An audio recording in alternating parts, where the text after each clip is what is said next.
Oh, it looks like it went instantaneously. That's insane. Instantaneous. And it just says loading video now. That's a little bit disappointing. Mm. Maybe if I hit the refresh button, there will be things.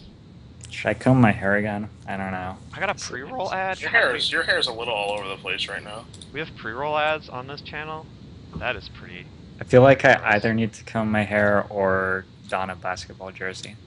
Those are the options. One or the other. I normally don't comb my hair and put on a basketball jersey 3 minutes before we start. Right. Solid. Yeah. Combing your hair is for People in losers. the chat are saying hello. I'm looking at a commercial for Monster Hunter 3. Oh, okay, we're here. How's that? How's Monster Hunter 3? It appears to be awesome. I mean, I couldn't Is say. it better or worse than Monster Hunter 2? Yeah, that's the One real can question. only assume better. All right. Hello and welcome everyone to Gamestate episode 31. It is Wednesday. What is it? March the 6th. Sounds It right. is. And today we are going to be talking about GP Yokohama, Star City Games Vegas, and also about the most recent MOCS. I don't know what number that is, but that's just how we're going to leave it. I am your host, Adam, a winner is you, Ragsdale, and with me as always are Glenn Jones, event coverage coordinator for Star City Games. Hello all. Stephen Flavel, poker pro and magic enthusiast. Hey, everybody. And Cedric Phillips, professional wizard. You can add another title to my name as well. I'm the guy who check raises tourists at the Bellagio. You are the tourist who check No. raises tourists at the You can add another title to me now. I had to stay 2 days longer to keep doing it because it was so fun. Basically a regular now. All right. Yes, Pretty Right. much a master. felt great. Yeah, I saw your Twitter odyssey. It was very, very uplifting. I had a blast with AJ. So, All right. Well, let us trundle on to actual magical topics. The first thing we're going to talk about is GP Yokohama, which was the only Grand Prix of the weekend. It was very well attended. There were 2,297 players, which made it the second largest GP of all time, I think is what they said. Possibly Magic event of all time. It was big. There were many, many wizards. It was won by Masaya Kitayama, which I'm probably mispronouncing, in a limited Grand Prix, so he was playing with a limited deck. And what you fine gentlemen are going to talk about from this limited Grand Prix is your favorite thing to do in Gate Crash Limited. So with the topic in mind, we are first going to go to Cedric Phillips. Cedric, what do you like to do? my favorite thing to do in Gate Crash Limited, well, I like to attack, and lucky for me, that's what they want us to do. So, I like to draft aggressive decks in this format. I don't really like to draft Orzhov that much, even though I know a lot of the pros do. I'm pretty partial to Simic, and I also I like a Boros deck, but it's actually pretty hard to get because a lot of people like a Boros deck, which is understandable. So in Gate Crash Limited for the past 2 weeks, I've basically been forcing Simic and trying to figure out how to draft it as best I can. And it's kind of nice that the 2-drop in that deck, Shambles Shark, it's only wanted in one deck, which is my own. So getting those, in between 4th to 7th pick is pretty nice. And it's just trying to figure out what order of cards you need to draft. I know there have been some articles written about how difficult it can be to draft the deck because you need a lot of different things to come together. But when they do, the deck is really good, and I kind of enjoy taking the challenge of drafting the deck. So that's what I do in Gate Crash Limited and have been doing for a little while. I tried to draft Guru a little bit, but wasn't really much of a fan. Boros is okay, Orzhov is okay, and then Dimir. If you guys want to talk about that, you can, but I won't. Alright, Glenn, what is your favorite thing to do in Gate Crash Draft? My favorite thing to do is to exercise my option to not play the format, frequently by selling off all of my packs and thus guaranteeing it. I don't really enjoy it. I think it's fine. I get it. Attacking's good. I understand which guilds are sweet. I even like attacking in limited formats.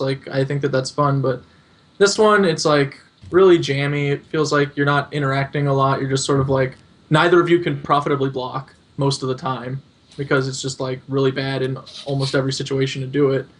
So it's just really like awkward. I think that drafting it seems like reasonable.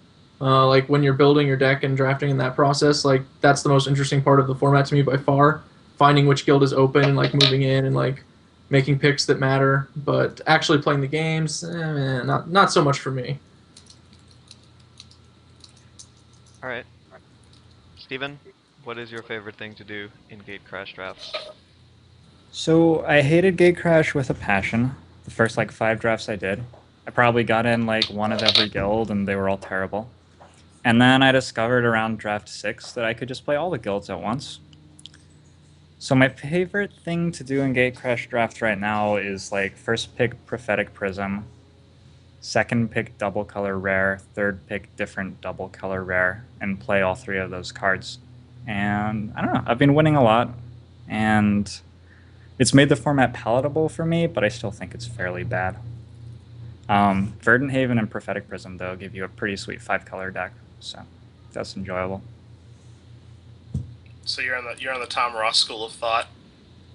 Tom I'm Ross on said the like, Tom Ross said Prophetic Prism is the best common in the format. Yeah. I don't know about the best common, but it's certainly very good. Like, the thing about drafting a deck with prisms in it is that you'll have 5 colors and still have better mana than a Boros deck. Like, they're playing 8 plains and 8 mountains, and you have like 9 of your splash color because you have like 7 5-color cards. That's perhaps a little extreme, but you get there. I would say that this is probably a little extreme, yeah. A smidgen? Somewhat extreme? Are you a hold the gates man? Have you been cradling the gates gently? I have not held the gates. The problem with holding the gates is that you only get so many creatures when you're playing like 24 mana cards, friend. Yeah. and they already start off being like 6/6s, which kill a creature when they come into play. So Oh, you don't like need the to Rage hold too many Beast? gates. The girl Rage Beast, he's so nice. I don't know. This format's just like kind of mediocre. I think the biggest thing that happened at the Grand Prix is just that there were just a million people at a tournament again, and how like they kept saying that Charlotte was kind of like a perfect storm of things that were happening, and just instead it's just like, how about a million people at a tournament again? You don't think that they all hopped in their car and just drove to Japan? You don't think that's what happened? Yeah, no. For some reason, I don't think that's what happened. And I wrote in my article how like this is going to start to be the norm for attendance, and I mean, there's 2,300 people at a Grand Prix in Japan. I think this is going to start to be the norm for attendance at tournaments now. Seems like we might have a few people at our tournaments. Do you think it's because Magic the Gathering is that awesome? I saw that Aaron Forsyth tweeted that.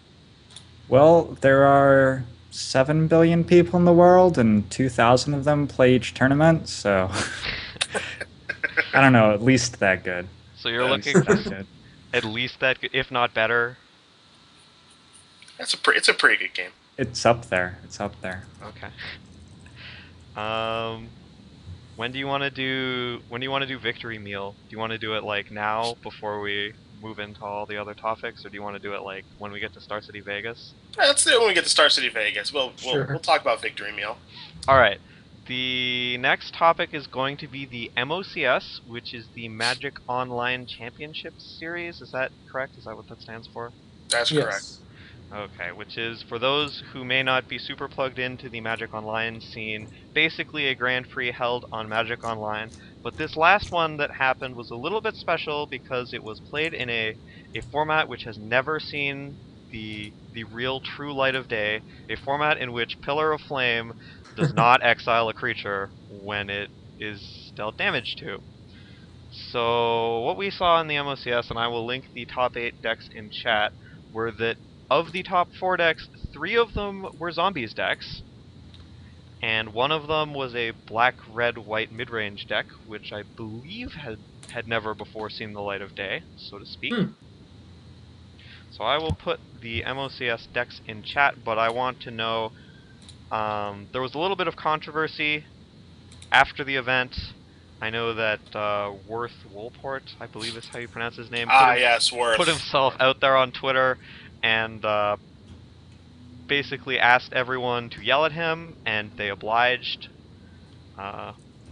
beautifully. They they did wonderful yelling, but he said that he apologized that they played in this format that had never before existed, and they thought about moving the tournament, but they ended up not going that way, so they were sorry, but that's the way they'd chosen to go, and taste it.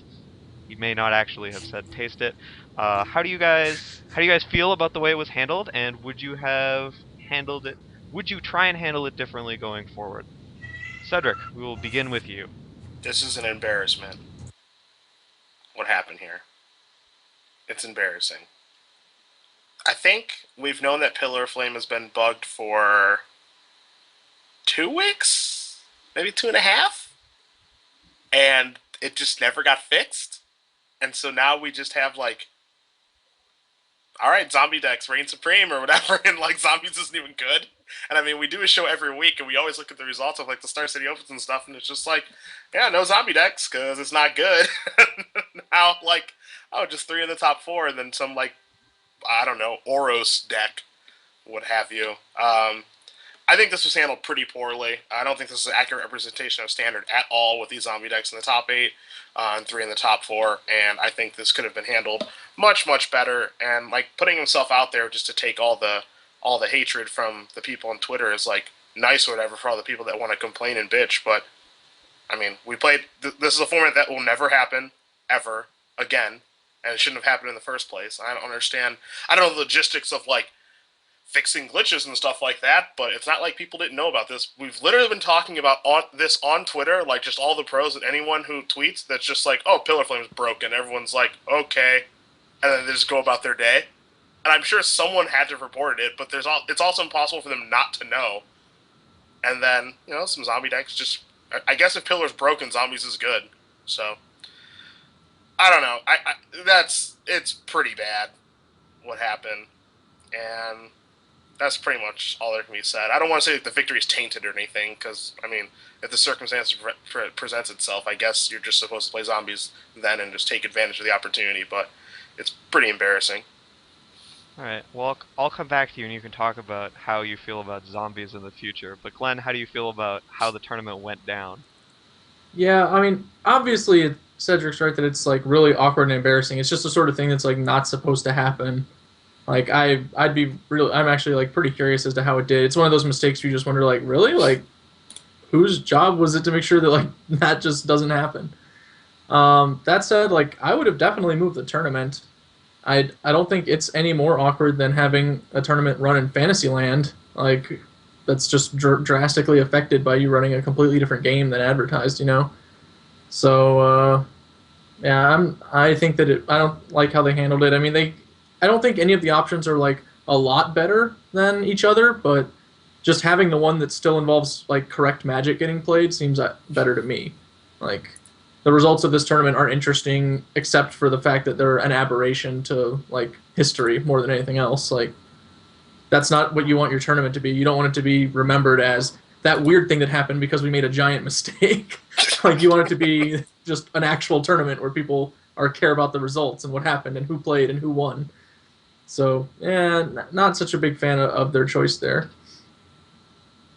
Alright, Steven? Sort of interesting to me how big a deal one card can make. Like, I don't have anything more to add over Cedric and Glenn saying that this sucked, but I feel like Moto might be an interesting place to do something like this deliberately. Like, announce a few days before a tournament that you're gonna make some changes to the cards or throw some tournament-only errata in just to freshen things up. That's the only positive thing I could get out of this. It really sucked otherwise. So it wasn't a very positive thing, was it? Like, would you have gone for the tournament move? Because like, obviously that was mentioned on Twitter, and I believe the official response was that people had, like, scheduled their time off around this tournament because it was important, so they didn't want to screw those people by moving the tournament. Like, obviously it sucks either way. I mean, yeah, like, they didn't want to screw them by making, you know, like, their deck unplayable or worse or whatever because it loses to a deck that doesn't exist, you know. Those people wouldn't want to screw them that way, but... Yeah. Yep. But they still got to play Magic the Gathering. Like, were they no, not they didn't. Winners? No, they didn't get to play Magic. It wasn't Magic. That's not Magic. If your Pillar of Flame doesn't exile something, that's not Magic. Like, how do you That is in fact Quidditch. Can you imagine the reaction of someone who's like playing the MOCS and like guy plays Messenger, who's like, yeah, pillar, and it just like comes back and he's being attacked by 4-3 next turn, and I oh, mean, that definitely happened. Like, that's Judge. yeah, excuse me, like what's going on? It's like, can I get a refund? And then like it takes like a million minutes to file a refund for Magic Online anyway, and it's just a complete disaster. Again, they've known about this thing for like 2 weeks, so I don't know. It just feels inexcusable to me. Someone said in the chat that someone should lose their job at WotC over this. Like, I don't know if we're gonna go to that extreme, but it's pretty bad that like this happened. I mean, I actually wouldn't be surprised. Like, it's a pretty big error. It's like really public. Like, If they fire, if someone another was working Moto for me and made an programmer- error on this level, like I would definitely be wondering if they were worth my trouble for the remainder of their like employment. Yeah. Like, if they fire another Moto programmer, will there be any left? Are there any to fire? yeah, that's It's a better question. question. Or are there just monkeys and hamsters during downtime? I hope they just fire it. Like, they just fire someone and then nothing ever changes. They're like, you killed it. Are you happy now? Are you happy, community? Now nothing will ever get done. Yeah. He's gone. Alright. Well, let's talk about the results. You touched a little bit on zombies. I wanted to ask if this deck was good when Pillar of Flame is an actual real thing that exists. Do you think this deck is capable of winning the actual matches in the actual world? Cedric, we will begin with you. No. Not a fan? No, we do this show every week, and we analyze like the standard decks every single week or whatever, and it's just no zombie deck ever, at all, like for good reason, because it's just not good right now. And I feel like the people who did well in this tournament just took like the ultimate gamble and were like, Pillar's broken, might as well go for it. And just everything worked out. Like I've done either 2 or 3 shows for SCG Live where Gatecrash has been legal, and it's just like, why is this guy playing zombies? It's not October, and then he just gets crushed by whatever he's playing against because the deck's just not very good, and I just don't feel like those results are accurate like at all, and I don't think the deck's good. Alright, Glenn, do you love the Zombors? Well, Blue White Red is one of the more popular decks in the format, one of the more successful decks in the format. And it was completely shut out of that top 8 while winning another event where Pillar Flame actually worked. So I kind of feel like if Augur of Bolus digs up Pillar Flame instead of mugging, Zombies is not a deck. That's my general feeling on it. Alright. Steven? Yeah, I think that it's a tier 2.5 deck in a real format. I am not thrilled to be playing zombies. Alright. Well, let's talk about the deck played by, what's his actual moto name? CJ Lack 92 or Revo. The black-white red sort of mid-rangey Obsidat Lingering Souls sort of aristocrats with no tiny human monsters in it deck, which had, I believe, never before been seen. I thought it was interesting. I want to hear if you guys will say terrible things about it and break the deck creator's heart. Steven, do you want to start? Is that what was? I just wanted to say you can call it Antisemic, or you can call it Borzov, or you can call it Oros, but we're done with this like red, white, black bullshit. Okay, I don't. So which would you prefer, Borzov or Oros? My favorite, I think, is Demorzov, or maybe Orzamir, but that's not the colors of this deck, unfortunately. So. I like Anti-Semic quite a bit. Anti-Semic? Right. Yeah. Anti-Semic. Do you believe in this flavor of anti-Semic, Cedric? Wow, this deck looks bad. Man. Is that the first time I've ever done that? Just look at a deck and say it looks bad? It looks like it's trying to be a Jund deck or whatever, but it just cut the green for the white cards. And then also has like this Faithless Looting engine. But I don't know what it's trying to discard. I guess like it wants to discard Lingering Souls and Unburial Rites. Or like other Faithless Lootings. Like I don't understand why Faithless Looting's in this deck. It just confuses me. I don't want one half of Lingering Souls. I want both halves. Like that's why the card's good. And I don't know, these numbers just seem like pretty all over the place. Like, obviously Boris Reckoner is super sweet, um, but like 2 Aristocrat, 2 Obsidat, 2 Aurelia, like 6-man Aurelia, 2 in Burial Rights. I couldn't really tell you what this deck's trying to do. So not a fan. Yeah. Right. Glenn, do you have thoughts? Yeah, actually, I don't dislike the deck that much. I think it's kind of interesting. I agree that it is sort of like a Jund-looking deck, basically, in different colors. And I think the role of Faithless Looting in this deck specifically is to let you just convert the cards that aren't good in one matchup into cards that are good in another. Like, if you're playing against Esper, you don't need all these tragic slips. You can Faithless Looting those into actual spells, ideally, your Rakdos Return and whatever. And vice versa. Like, against the aggro decks, you've got this 1-mana card that converts some junkers into something that might actually keep you from dying. I don't think it's like abusing Faithless Looting, and it's definitely like a value role that we're not used to seeing it play for sure. Like, it's much better when it's discarding, Angel of Glory's Rise and Burial Rights or whatever. Like, that's just way more powerful. But that said, I think this deck has some merit. I find it kind of interesting that it's a 2 of Falcon Wrath Aristocrat deck. I find it way weirder that it's got 2 more on the board, because I don't really know what's going on there. I guess I think that that's like to beat Garrett Primal Hunters or whatever. Like, that seems like a kind of reasonable use of that card. But I think it's interesting. I'm also kind of curious if Gloom Surgeon was also bugged. I didn't really keep up with this whole Pillar of Flame thing, so like maybe this Gloom Surgeon was just also the nut this week. Anyone confirm or deny that?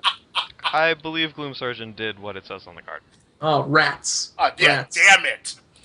But anyway, it has some interesting stuff going for it, and it plays some pretty sweet spells. Like, it's a pretty good Rakdos Return deck. It's a pretty reasonable Liliana deck. I think it's better as a Liliana deck than Jund is, probably. So that's kind of interesting. And Lingering Souls is a sweet card. People aren't playing Thundermaws as much as they used to, so, the card's going up in stock. Alright, Steven? The thing you have to understand about Faithless Looting in this deck is that this deck is designed by Carl Kahn, who is Nicotine Jones on Moto, or was. He's sold all of his stuff at this point. And he and I go way back. And he is the reason that I bought 500 copies of the card Trade Routes when Life from the Loam was spoiled. And so now you probably understand for Faithless Looting, right? Like, that's... We draw one card and we discard another card and it's broken. Like, work it out, guys. Work it out. I think the deck's completely reasonable. I think Faithless Looting as a looter mechanic is okay, and it's definitely set up to beat particular decks in the format rather than be a strong powerhouse deck just of its own right. So, like, in a defined format, I think this is a reasonable choice. And that's, like, always been what Nicotine Jones does. Alright. Well, thank you for your MOCS coverage. Let's move on, I suppose. Let's hop on over to Star City Vegas. Let's do Standard, and then we'll do Dinner Break, and then we'll do Legacy. Is that acceptable? Absolutely. Alright. The Standard Open was won by Devin March with Blue White Red Flash in a top 8 of 3 Blue White Red Flash, 1 Blue White Red Flash that got lost and put Thragtusks into it, 1 Red Green Aggro, 1 Jund Aggro, 1 Jund Control, and 1 Human Reanimator.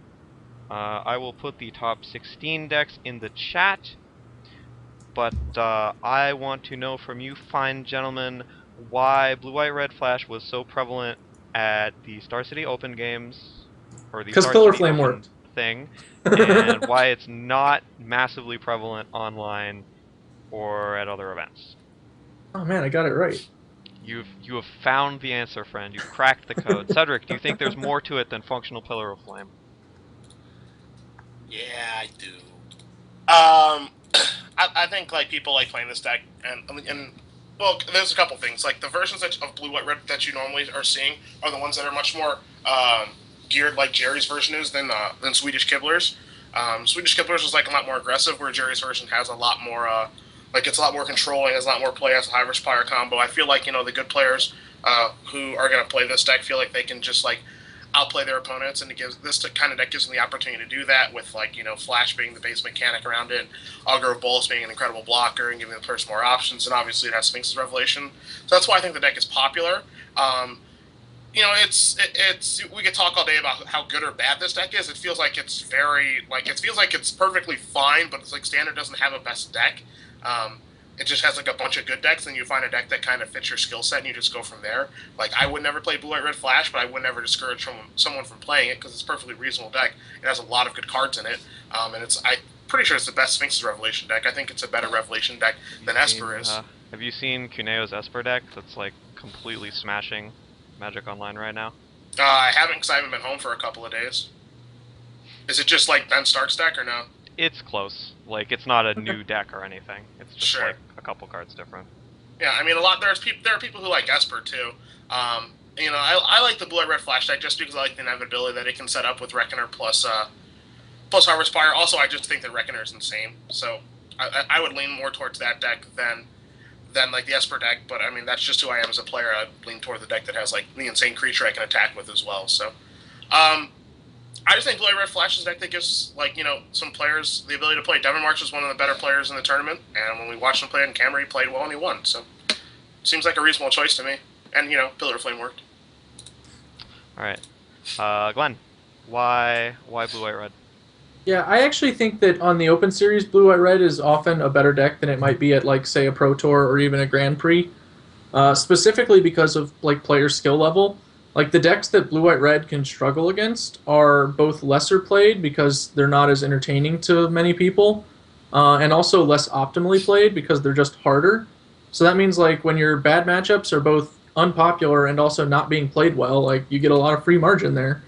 And the decks that Blue White Red is really good against, like Green Red Aggro and Experiment Jund and all those decks, those are actually quite popular on the floor. People love to play those decks, and you just get to beat up on them like all day long. It makes perfect sense to me to see Blue White Red like do consistently well in the Open Series in the hands of just reasonable players who pilot it relatively well. Okay, that makes sense to me. Steven, do you have anything to add? I'm not surprised to see it do this well. I think it's the second best mid-range deck, and it's not that far behind Jund as a mid-range deck in this format right now. And what Glenn just said about the meta at these tournaments makes a lot of sense to me. Obviously, Pillar of Flame working is also a huge deal. But yeah, I think that it's like a fun deck that a lot of the better players are going to gravitate towards, and it definitely has the tools to win even against its bad matchups, which, like we said, didn't really show up. Oh man, he actually had Electrickery in his deck. That's awesome. I was thinking about playing. Oh, he that card, did. Like No, the deck. three in the sideboard. It was pretty good. Yeah. One thing that I think is interesting to note is that you guys all mentioned Pillar of Flame, and yet there are no Pillar of Flames in these 75. Like, it's important that people are aware that it works, but the card is not actually in the decks. So, like, if you're just crazy enough to show up with zombies, you will, in fact, beat the crap out of them. Well, it's in some of them. It wasn't in his. Right. Yeah. Like the Thragtusk version had Pillar of Flames 2 and 2. Well, you want to cover all the bases, clearly. If the man is going to put Thragtusks in his Blue-Eye-Red deck... I actually think that that's not as bad an idea as it sounded. I think his mana was pretty loose. Like, he needed probably, like, 8 green sources or 9 instead of, like, 6 or however many he ran, but... Yeah, I don't think that Pillar has to be in this deck specifically for, like, zombies to not beat it. It just has to be in the format being played by people. Yeah. Augur of Bolus is the pretty big deal against zombies. Like... Yeah, it's pretty annoying. Can't argue that. I guess it does make your Knight of Infamy look kind of bad. Not that bad. Yeah. No, it makes Knight of Infamy look pretty good, but... Well, like, I don't know, I'm looking at... It makes everything else look pretty bad. Diregraph Ghoul and Gravecrawler, I guess, are like... Yeah, those guys suck against an Augur pretty badly. That's why the Experiment Jund deck like does so much better, because it doesn't have any 2/1s that it has to like sacrifice to the altar of Augur of Bolus. When it's attacking, it's just mono 2/2s, so you just jam into him over and over. It's not so bad. I mean, it's still not great, but it's not so bad.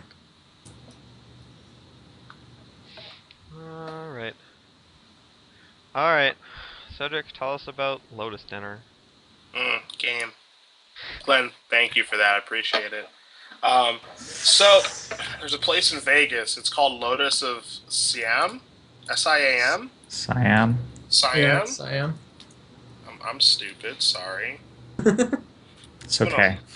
I'm gonna link it in the chat. We forgive. Like the restaurant. Yeah, I'm gonna link it in the chat here. Does it do delivery? You know, from Vegas, it does not. I just want you all to be able to look at the menu and be jealous. So we went there, and when I got into Vegas, there was a lot of hype about this place from like AJ and like Efro and just a bunch of locals. They're just like, you got to go here if you go to Vegas. Just a lot of hype, and I'm a pretty big I'm like a pretty big food guy or whatever, and my brother is a chef, so I've had like a lot of fucking food in my life. I'm Fooded before. yeah, I've fooded before. I'll food again after the show, actually. So I've heard there's a lot of hype, and normally when people hype up a restaurant, it's just not like it just doesn't come up to the hype. Like there's just a lot of talk, and I just want to be proven. I want them to be right, and so we went there, and it was like, there was a couple of fun parts about this actually. The first fun part is that we were having trouble figuring out like a reservation and stuff, because like someone had a reservation for 6, and then like I was trying to figure out how many people I was gonna have come with me, and like everyone's like, you can't get a reservation on Friday, it's not possible. And so we had like this big Facebook group about like trying to get a reservation, and then Dave Williams is just like, it's done. Big timed. Yeah, he just big time this shit out of the restaurant. He's just like, because like we needed to get like 12 and they had a reservation for 6, and I just get a text message from Huey, and he's just like, it's done, see you at 9. I'm like, God, Dave is awesome. So we all go, and we just get like a ton of food, and it's a Thai restaurant, so if you like Thai food, awesome. If you don't, you're stupid. And it was amazing. It was absolutely fantastic. Efro, I was in pain eating the food because it's 1 to 10 stars you can have in the spiciness, where most Thai restaurants are 1 to 5, and like at a Thai restaurant, I get 2 stars, and Efro is just like 8 on everything, and I'm just like, I don't know what I want, and he's just like 8 on everything. I'm just like, Jesus God. So while I was eating dinner, I was sweating, and my whole body hurt, and I just couldn't stop eating because it was so good. And then after I was done, I was just a complete and utter disaster, but it was worth it. And I'll tell them about the catfish that I missed out on. Oh, the catfish was delicious. Our table, we actually had 2 tables right next to each other, so it's pretty funny. Dave was doing most of the ordering for us, and he checked on the spice level beforehand. And I'm actually a bit of a wuss. Like when I go out for Indian, I always order like wuss. Like they ask me, 1 to 5 or whatever. I'm just like, wuss. I'm pathetic. Please don't hurt me. And so like when I mentioned that, Dave's like, well, that's kind of awkward. A lot of people, everyone else wants spicy, and I was like, oh, I mean, it's fine. Like I can eat it. It's just like not usually what I choose for. So go with whatever. So they just ordered whatever they wanted for the most part, except for the soup, which was apparently like insane spicy. So they ordered me a special one. Only somehow I like mixed up which cup was which. So I'm sitting here eating the soup that's like one of the spiciest things I've ever had in my life, and I'm like, dear Lord, this is the mild? Like, what are you guys eating? Like, and it was good soup. Don't get me wrong. Would happily eat again. But once I realized that I was just eating the wrong one, my faith in the universe was restored at least. Like, oh, didn't think it could get much hotter. Okay, that makes sense. But yeah, it was awesome. We had a giant catfish. We had some curry. That was the only thing that was like a little too spicy for me. I ordered some scallops that were insane. Dave did almost all the ordering, like I said, and I am glad he did, because I would have definitely been daunted and no doubt just ordered things that weren't insane, at least a couple of them. So having mono awesome food was very nice. And so, Glenn, my table didn't play the credit card game, but Glenn's did. And so not only did Glenn have to pay for my dinner, but it was also nice enough to take care of, was it 6 others? 5 others. So, it was 5 actually, others. I was a little bummed, because like I wanted to game both tables, because I had your ticket on one table and my ticket on my table. So I should have just been allowed to game both tables, right? But the other table didn't want to game, so I wound up just having to buy your meal and game the them other table was very against gaming, which was kind of a surprise to me. Whatever they want to do is fine. And then after that, after Glenn paid for everyone's stuff, Dave Williams big timed again because I don't know if you guys follow Dave on Twitter. He's had some pictures of this ice cream place he goes to. It's called Sweet Addiction, and I'm going to link that in the chat if my chat decides to work, which it obviously does not want to now as I reload the page. But there's this ice cream place in Vegas called Sweet Addiction, and it's cookies and ice cream, and basically they have 10 different types of ice cream and 10 different types of cookies, and you just build an ice cream cookie sandwich, and they close at 11, and David's just like, yeah, you're not closing until we get there, because he knows the owner. So we get there, it's 11:15, and it's just these high school girls that are running the stuff. You can just tell they just want to leave, because they have a life or whatever. And we just walk in, and it's three high school girls that have no interest in serving us, and the manager is just like, oh, hey, Dave, what's going on? And we just all get these cookies and stuff, and we're just can't believe that this place exists. It's exactly as good as it looks, which is completely insane. And it's hard to say what was the better part of the meal, honestly. But the fact that Dave got the big time 2 different restaurants in a day is just awesome to me. Because he doesn't normally do that sort of thing. He's just super laid back or whatever. But he's like, these places are closing. I guess I'll use my superpowers. And then he just did. So it was pretty fantastic all around. So do you feel that with his power comes at least moderate responsibility? Yes. Yes. Just good food, really. Yeah. He definitely has some responsibility with that power. No one man should have all that power. But Right. Thank God he was there, because neither thing would have worked if he wasn't. So That's true. Sounds like an excellent ending to the Pro Tour Fantasy draft. totally worth it. Yeah. Totally worth it. It was good. So was the ice cream included, or was that considered a separate purchase? It was a separate purchase, and actually when we went to get the ice cream, it's again, it's 2 cookies and then ice cream in the middle, and it's just gigantic, this big. And so I get my wallet, I'm ready to pay $10 or whatever, and the person just it's $3.14. I'm just what? How do you guys stay open? People would pay at least $7 for this, and they're just I don't know, people say that all the time, but we still got a lot of customers. Just well, Oh yeah, charge everything's them underpriced. yeah, I'm just charge more. I'm sure they'll stay and they'll understand. It was just ridiculous, but it was a separate purchase. Yes. All right. Glad to have heard the tale. Okay, let's do the legacy grab bag. I will need approximately 10 seconds of silence before the legacy grab bag.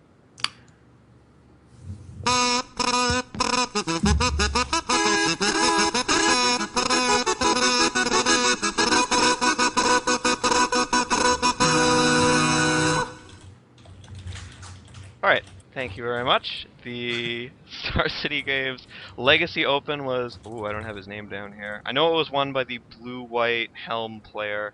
Jack Caldwell was the winner, with blue-white red helm, I take it back, in a top 8 which contained 2 Sneak and Show, 2 different blue-white control decks, a Reanimator combo deck, otherwise known as Tin Fins, a Dredge deck, a Rug Delver deck, and... am I missing anything? Oh, two Rug Delver decks. That's boring. Cedric, you may go first in the grab bag.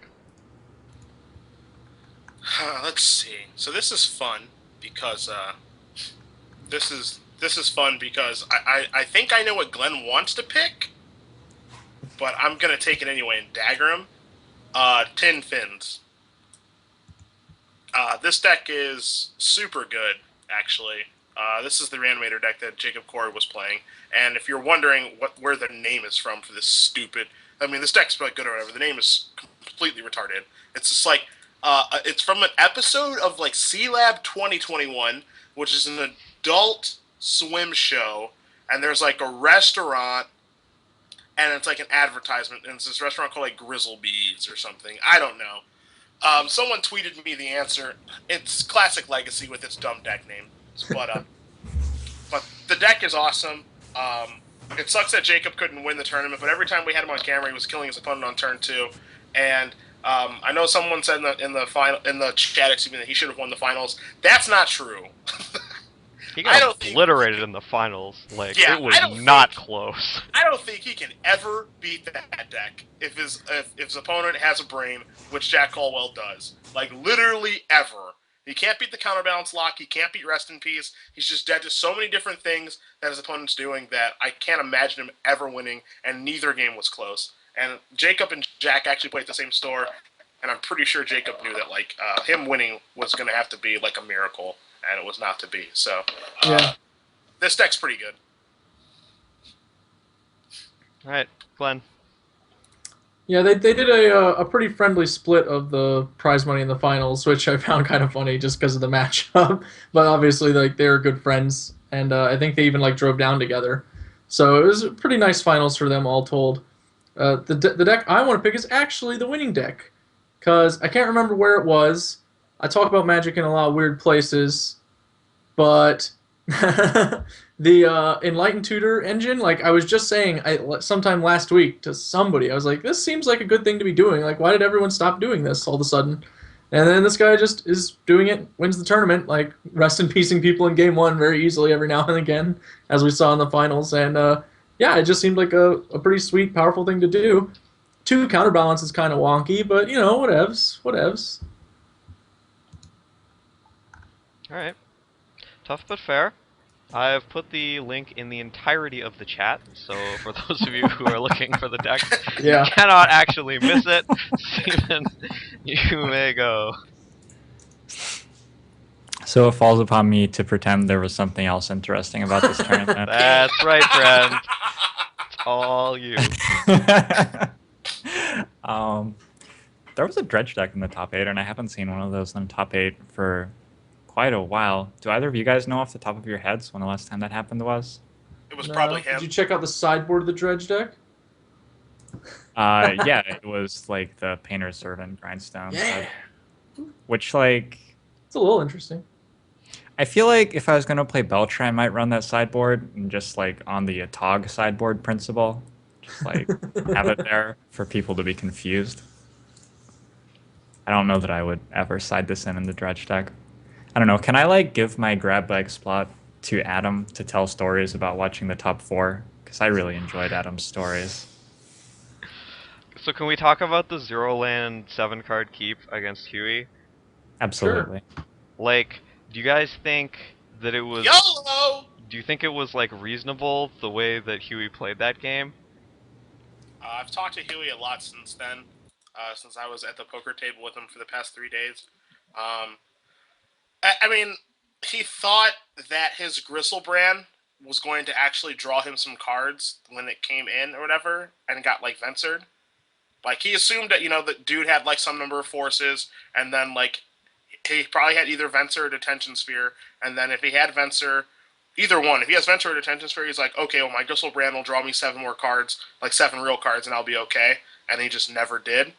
But I think that he probably should have waited, like, for a really long time to fully sculpt his hand and find some spell pierces or whatever, and he probably just pulled the trigger too fast, and he basically agrees, but Sure. he said that it's a situation that he's never really been in before. Yeah, well, it seems like a situation that probably doesn't come up very much. I just wanted to make sure that I wasn't like a stone moron, because it seemed like he could just sit there forever, and then he was just like, kill myself. And it was like, oh, okay. I'm sorry to hear that, friend. Yeah. And he basically said, like, you know, it's just like a weird situation. Like, everyone who talked to him was just like, you know, you could have just waited him out or whatever, and, you know, eventually probably could have won. And he just was like, I thought like my Gristlebrand would actually draw me some stuff. He drew like 5 lands and Emrakul and like X off of his Gristlebrand, and then was like kind of bricking off pretty badly after that. Doesn't mean that his play was right or anything, but his plan of like getting Gristlebrand into play and then drawing 7 new cards and it not mattering actually mattered because he just didn't draw anything off of it. Yeah, I mean, I'm not trying to argue that he wasn't favored to win or anything with the line he took. Keep in mind that he also like wound up on the wrong end of a sort of semi beat on like the last turn, because even after all of it, like, you know, he cast a show and tell against 1 creature and had the option of like Gristlebrand or Emrakul, and, you know, took the Emrakul. Yeah. he put the Emrakul in to beat the multiple swords to plowshares in the deck, as opposed to the Gristlebrand, which beats the one Vendilion click in the deck, and then he died to the Vendilion click. Yeah, I So, mean, it was really just certainly like a some things confluence happened of there. like Yes. unfortunate shenanigans going on. Yeah.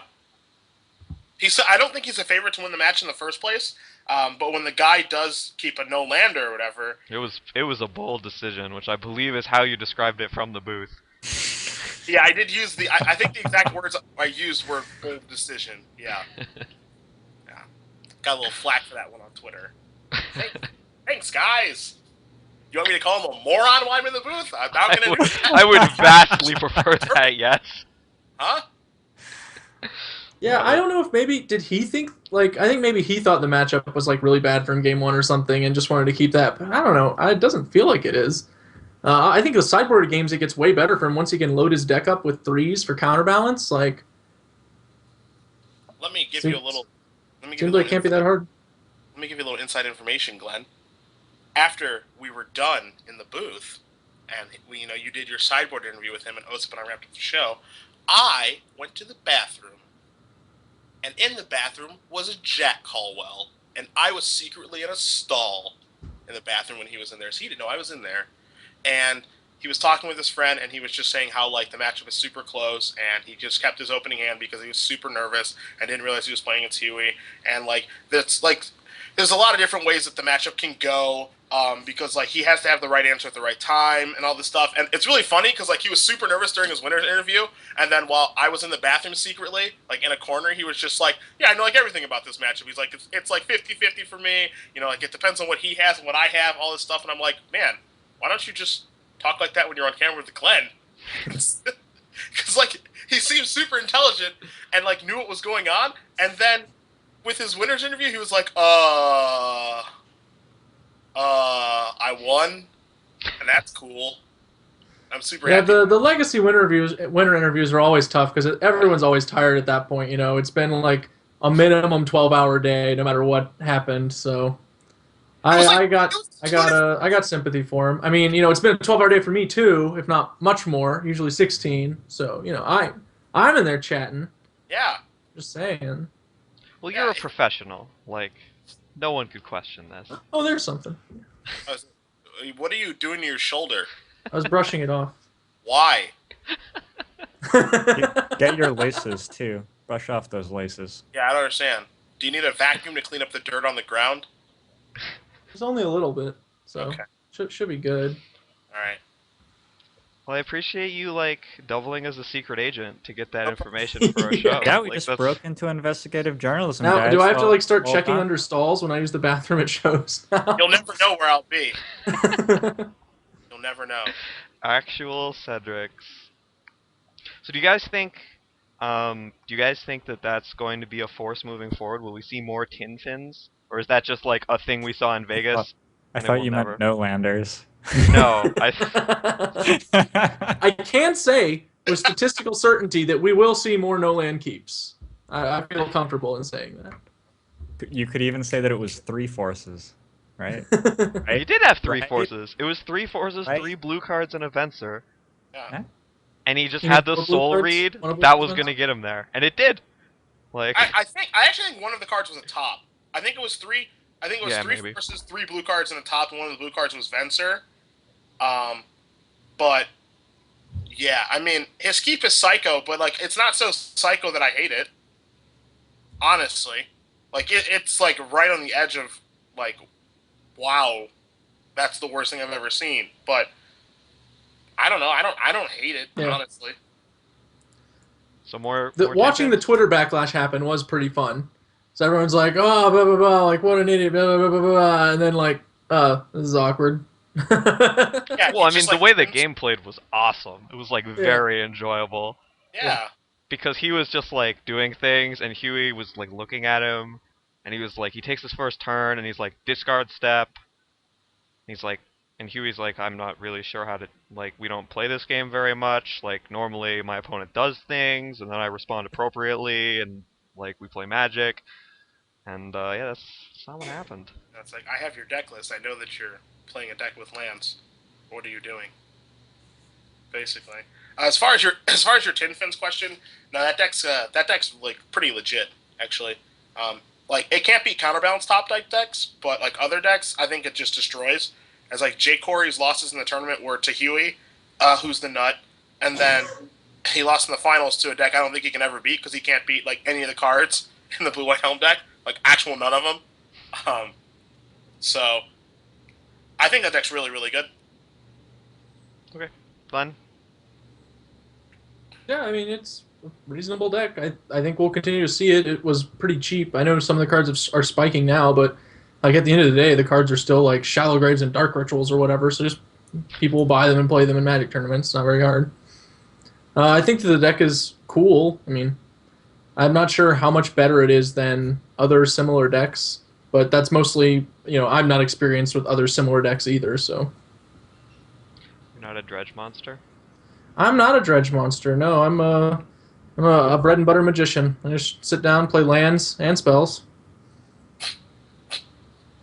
Yeah, that sounds fun. That sounds boring. You suck.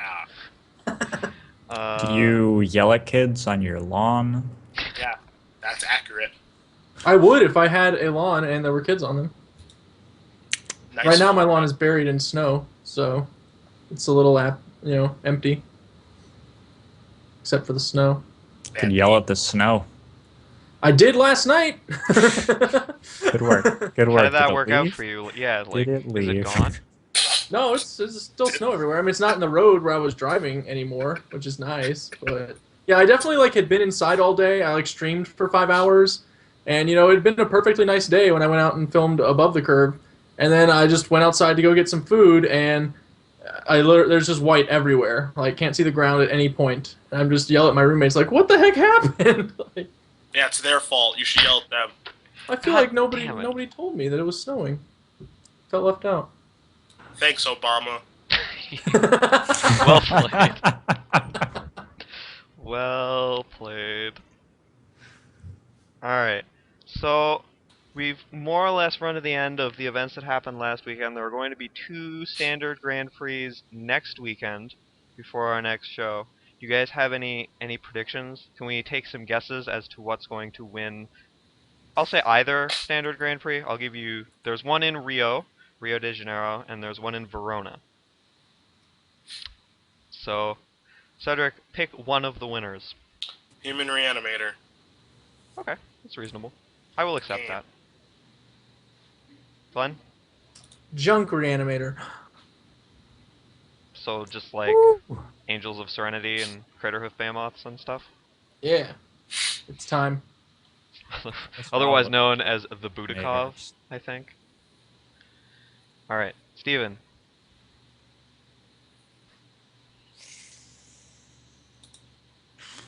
He sounds like he's in the tank.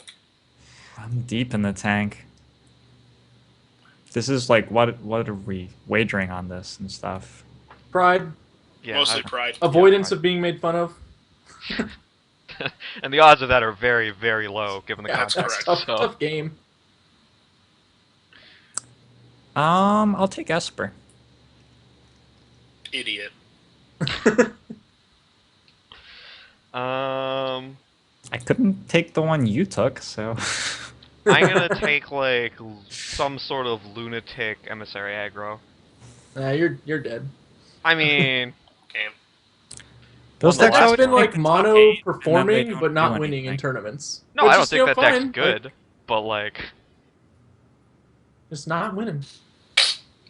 No, it's not I good. don't know. Can I take Jund midrange too? I think it'll be Esper and Jund midrange. Oh, you get 2 decks now. No, I'm just picking both of them exactly. Do I have to tell you which tournament? yes, each which one wins? wins where? Who wins Yeah. in Rio? And Rio why? sounds Jund to me. Oh, I heard Paul is playing Esper, I think, in Rio. So you might want to switch those around. Shit.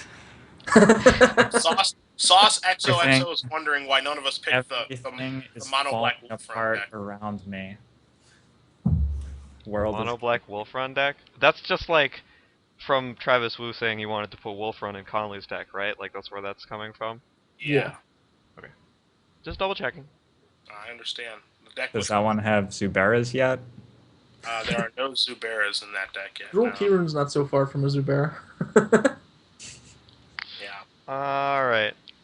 Well, it's been a short show, but let's do shoutouts and get out of Dodge, because we have run out of things to talk about. Cedric, shout out to the people.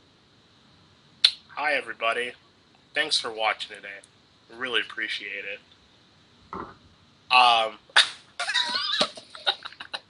don't know. I try to be serious. It's really hard to do, actually.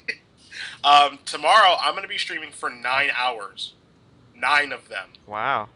Yeah, because I didn't stream on Tuesday, I didn't stream on Wednesday, and I owe the people. So, Putting I owe your big I owe boy you streaming pants on?